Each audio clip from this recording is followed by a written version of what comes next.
পাটের বাজার নিয়ে চরম হতাশায় রয়েছে পাটের ব্যবসায়ীরা। ব্যবসায়ীদের দাবি, সঠিক সময়ে মেলের টাকা না দেওয়াতে আসলে পাটের বাজার চরম অবনতি দেখা যাচ্ছে।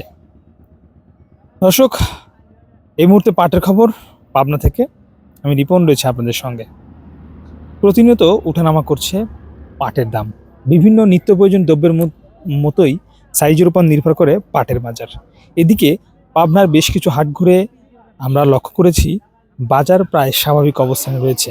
যদিও এক সপ্তাহের ব্যবধানে 100, 200, 150 টাকা বাজার ওঠানামা করছে, তবে বাজার স্বাভাবিক অবস্থানে রয়েছে।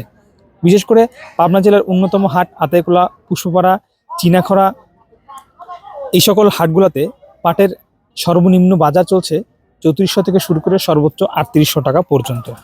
তাছাড়াও পাবনার ছোটোখাটো হাটগুলোতে বাজার পরিক্রমায় চলছে সর্বনিম্ন 3300 থেকে শুরু করে সর্বোচ্চ 3400, 3500, 3600, 3700 টাকা পর্যন্ত। পাবনা ছাড়াও পাটের উৎপাদন হয়ে থাকে আরও বেশ কয়েকটি জেলায়।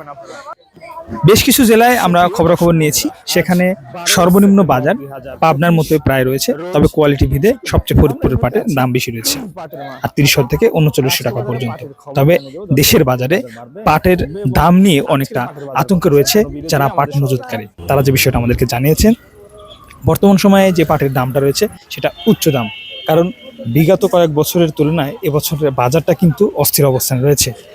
মৌসুমের শুরুতেই 35 থেকে 37 থেকে 3800 টাকা বাজার দর নিয়ে যেন অনেকটা হতাশা, অনেকটা আতঙ্কের মধ্যেই তারা পাট কিনছে পাটের ব্যবসায়ীরা। দর্শক বন্ধুরা, পাটের সর্বশেষ খবরাখবর, বিভিন্ন তথ্য উপাত্ত পেতে অবশ্যই আপনারা আমাদের সঙ্গে থাকবেন, আমাদের চ্যানেলটি সাবস্ক্রাইব করে রাখবেন। আজকে এ পর্যন্তই দিলাম, আসলে হাটের তথ্য অবশ্যই আপনারা পাবেন। আমরা ফোন দিয়ে আজকে বাজার তথ্য জেনে নিয়েছি।